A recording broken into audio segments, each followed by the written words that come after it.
using the video today. Yeah.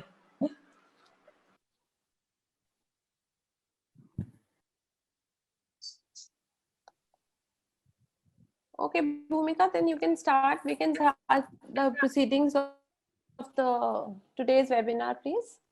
Yeah, Nikita, I would now request our third year student, Nikita, to take things forward. Nikita, you can start. Yes, ma'am. Thank you, ma'am. Good morning, everyone. Our distinguished guests, teachers, and dear friends, I, Nikita Dhawan, being the Vice President, on behalf of Epitome, the Economic Society of Shivaji College, extend to you all a hearty and warm welcome to our webinar. It is indeed an honor and a privilege to have amongst us Dr. Lekha Chakraborty, Professor at National Institute of Public Finance and Policy. The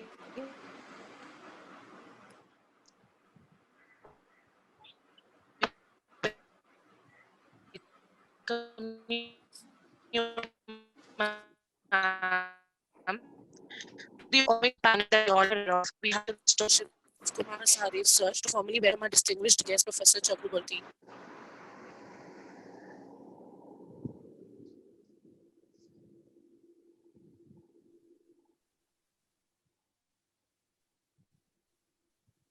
Nikita, you can repeat what you are saying. I think Shiv sir has not heard you. Request Shiv sir to formally.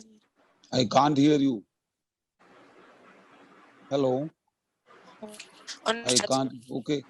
Am I audible now? Hello? Yeah. Please go ahead, please. Please go ahead. Maybe On behalf of the executive Kumar sir, to formally my distinguished guests. Hello. Okay, Hello, ma'am. I, on behalf of Shivaji College, welcome you, Professor Lekha Chakraborty. You know that she is from National Institute of Public Finance and Policy, and today she is going to talk on a very relevant topic, monetary and fiscal policy responses to COVID-19. Thank you very much, ma'am, for joining us, and I am sure that my students and faculty members will definitely enjoy your talk. Thank you very much, ma'am. Thank you. Thank you so much for the warm introduction. Actually, we missed, we planned a Pareto inter-college meeting on March 17th. And thank you so much for that invite. I was looking forward to be with students on that day, but we couldn't make it because of the corona pandemic. But I'm so happy that today I can speak to the students and faculty of Shivaji and the other faculty members of the Delhi University. And thank you so much for this opportunity. Yeah, and let me begin my talk because I don't have PPT, so there won't be any screen sharing.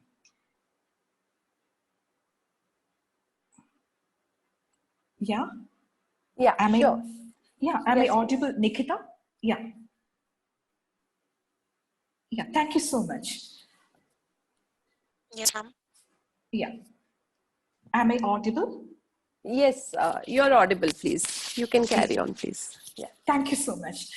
So since March 17 that we planned our Pareto, inter-college fest, but after that, in a few weeks' time, things have changed dramatically. And we are into this extraordinary times in which,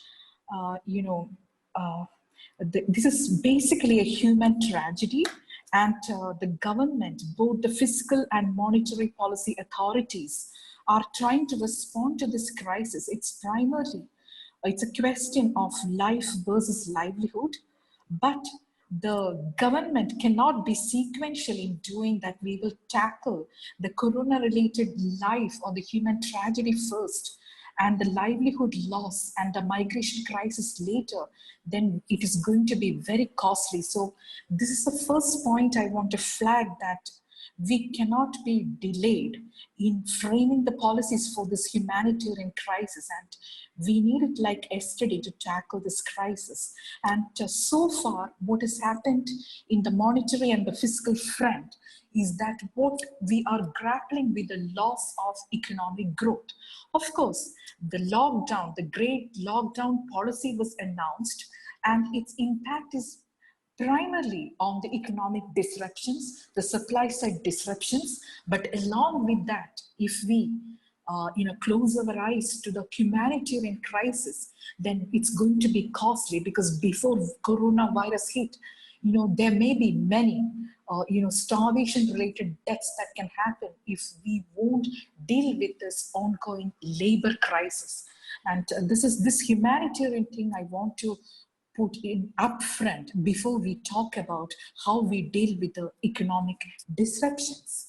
And of course, the public finance is in crisis. The financial markets are in turmoil. And if you look at the role of state, primarily we are dealing with the excessive policing, the lockdown strategy. But here we have to rethink that what exactly is the role of state in the context of unprecedented crisis. We have to focus more on public health. We have to focus more on the science and technology, but so far it has not yet happened due to two reasons. One, we forgot that when we frame our public policy, it has to be primarily beyond growth paradigm. But so far what we thought is that everything was, our end or our objective of the policy paradigm was economic growth. We have not spoken anything beyond economic growth. So when a human crisis or a humanitarian crisis hit us, this is what is that restrained policy space we have to rethink. And second is the basic macroeconomic framework of our country. And I know that many of the students can appreciate that there was a transition from the policy discretion enjoyed by the policymakers to now things are more or less into a controlled discretion framework, and it's more or less into a strict policy framework. And on the monetary policy framework, if you look at over the years, we have moved towards inflation targeting. And on the fiscal policy front, over the years, we have got into the threshold deficit GDP ratio.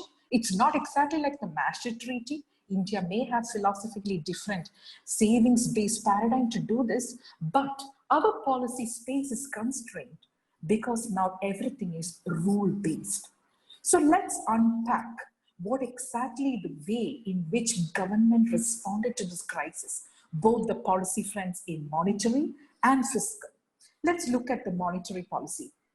Monetary Policy Committee, they have announced the policy rate, the repo rate just reduced to 75 basis points to 4.4%.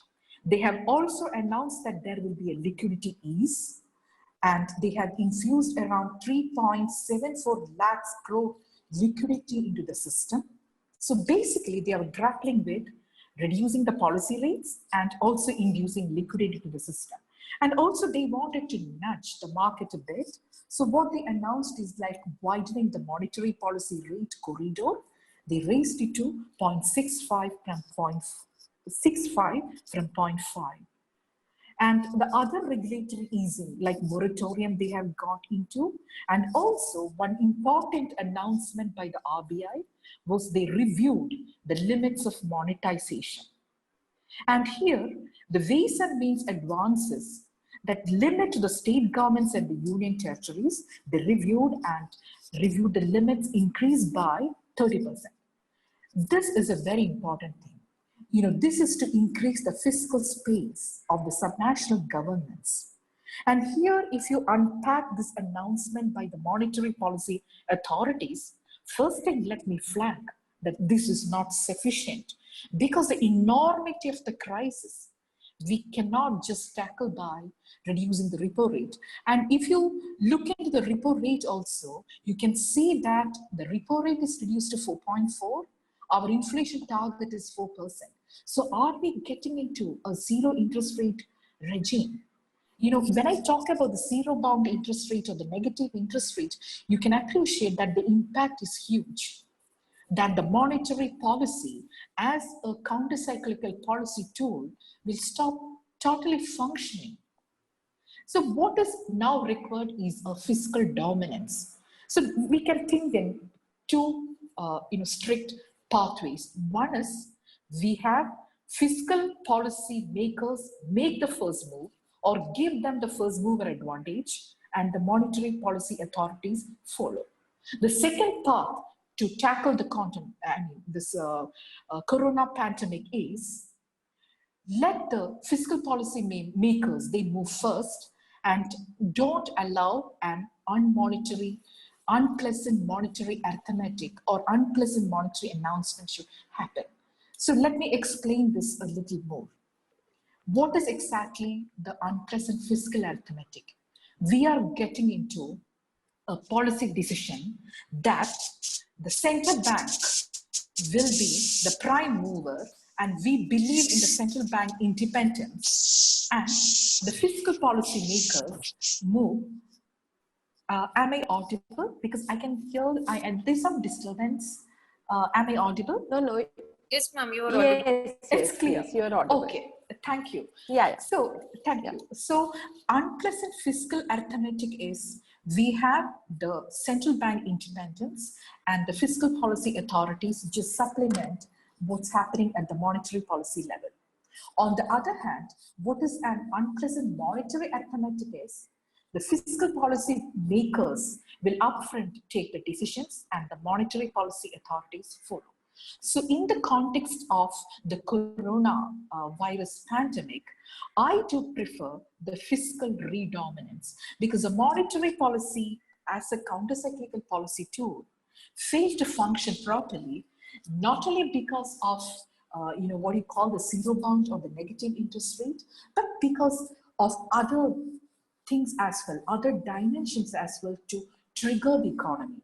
And if you ask me, what exactly could be a correct policy package to impact or to trigger the economy once we start doing the exit process, to me, it's like announce not just 1% of GDP, what we announced as a corona pandemic fiscal response, but here, the argument I heard among the the economic advisors in the 15th Finance Commission of 2 days back, that it's not the size that matters when you respond to the crisis of the package, it's what the content that matters. But to me, I think this content as well as the size matters, because Indian government, we formulated a fiscal policy package which is 1% of GDP, and that is quite stringent when you compare to US or the other countries in which the pandemic package was just around 10% of GDP. So now we have to deal with economic disruption plus the humanitarian crisis. Let's have a look at the 12 points our government has already announced. This 1% of GDP, what exactly is that? They have primarily focused on the basic income concept. They have designed that we will be giving the basic income. But if you look at it, it is just 500 rupees per head. Is it enough? Is it sufficient? When we talk about, the universal basic income transfers or the cash transfers, it's not just sufficient. And look at the other things they announced. And there is a continuity. It's not just the fresh announcement that is what is this 1% of GDP. If you can map what is announced with the demand for